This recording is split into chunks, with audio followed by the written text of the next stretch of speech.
Good evening, everyone.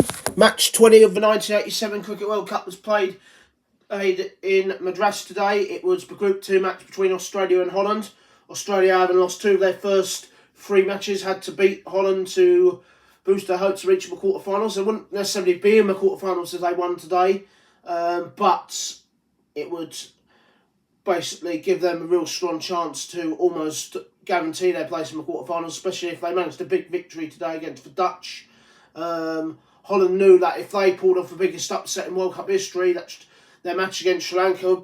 Sri Lanka would then need to not definitely beat Holland, but would have to win by a big margin. The pitch in Madras was relatively quite well. It looked quite slow.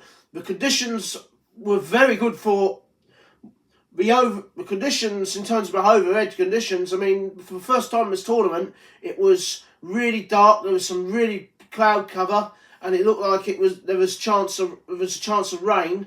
Rain never come, but it was very, very dark and very, very cool.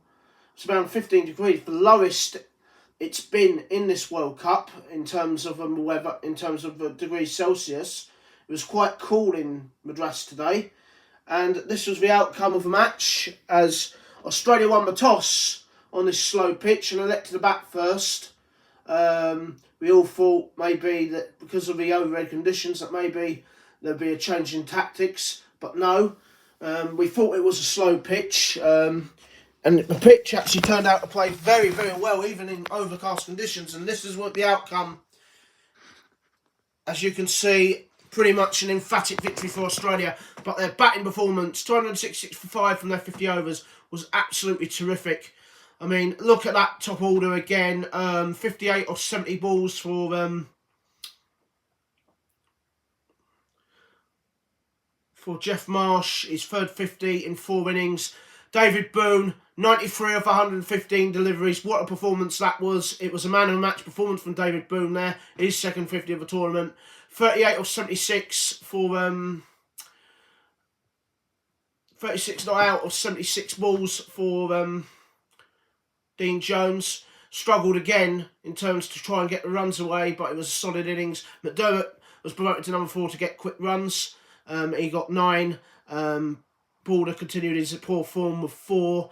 Valletta was run out for 10. But Steve Waugh returned to form, 43 not out of 31 deliveries, and what was a magnificent all-round performance. At 201 for 2 from 35 overs, you felt that they should have gone on and got 300, but in the end, Holland came back pretty well and restricting them to 266 for 5 from their 50 overs. 31 for 0, 59 for 0, and 41 for 0 for the fast bowlers. They were quite expensive. The 2 spinners, 52 for 1 and 45 for 2, were the main wicket takers, and the medium pacer, 33 for 0. In response, Holland, well, they went at nearly 5 runs and over, but in the end, they were all out for 126 in just 27 overs exactly. Wickets just kept tumbling, and the pitch just became even more difficult to bat on, proved to show. The pitch played absolutely brilliantly when Australia batted, but then the Australian bowlers did the talking on this pitch. 21-19, 3-1-0, 7-14, 18-3, 20 and 9 not out, as Holland were all out for 126 in just 27 overs. Steve Waugh completed an absolute magnificent all-round performance for 3 for 33. There's 3 for 33 for Craig McDermott as well. 2 for 26 for Simon O'Donnell, and 1 for 28 for Bruce Reid. Quite expensive, but I don't think it really mattered. So the final summary of this one-sided match in Madras, Australia versus Holland in Madras. Australia won the toss on what turned out to be a pretty half-decent pitch. It was a normal pitch in the end. The pitch was quite slow, but it played pretty well. A normal pitch in other circumstances. And Australia batted superbly and scored 266 for 5 from their 50 overs. Holland got off to quite a rocketing start, but then they were all out for 126 in just 27 overs. Australia winning by 140 runs in the end, an emphatic victory, their second win of the competition. And despite Steve Waugh's magnificent all-round performance of 3 for 33 and 43 of 31 balls. The man of the match was David Boon for his brilliant 93 off 115 deliveries, his second 50 of the tournament. This is what it means for Group 2. Holland are still not out of it. I know if they beat Sri Lanka in 3 days' time, they'll win the quarterfinals. Sri Lanka have to beat Holland to boost their hopes of reaching the World Cup quarterfinals here in India. Australia second, third in the table with 2 wins in 4 games. They've got one more match against Kenya. They've got one more match against Kenya in about a week's time. So they've got a week's break now. So they get some rest. Look like they're going to finish third, and they'll play either Pakistan or West Indies. Be very interesting to see now. I don't think they're they're definitely almost certain to finish third in the group unless Holland pull off a surprise win against England, and obviously a win against Sri Lanka. They could overtake them, and Australia lose against Kenya inexplicably. Tomorrow's match, New Zealand against Rebel South African 11. Rebel South African 11 can put themselves back in with a chance in this World Cup. This will be Rebel South African 11's first match since their diabolical display of getting bowled all out for 45 against the Irish a few days ago. I just want to double check whether it was their last match. Yes, it was. They haven't played for... This will be their first match in 5 days. It'll be their first appearance since getting bowled out for 45 against the Irish. New Zealand looking desperately for a win. If they lose tomorrow's match, then it really blows the group wide open. If they win against South Africa, the Rebel South African 11 tomorrow, it will keep them on course for a potential World Cup quarter final. They haven't been completely. They were outplayed by Pakistan by 8 wickets in Madras, and they gave West Indies a massive scare before losing a thriller by 39 runs. They've not really hit unbelievable form yet in this World Cup, New Zealand, but they'll be hoping for a fantastic, what would be a good win against the Rebel South African 11 tomorrow. Let's have a look at the 4 Australian key players. They've all had very good games today.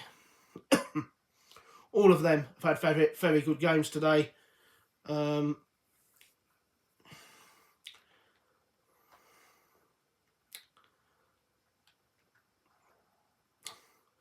mean, look at those averages. It's just absolutely fantastic. 51 average now for David Boon. 206 runs in 4 innings. He's in fantastic form.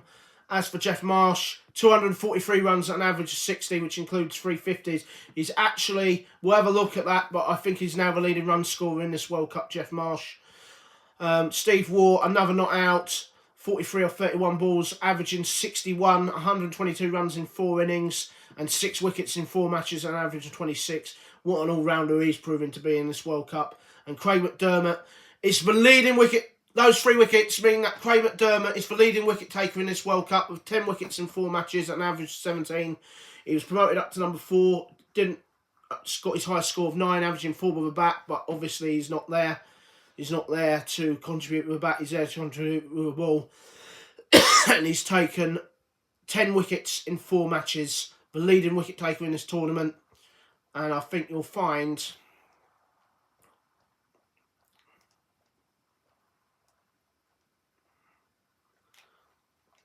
Yep.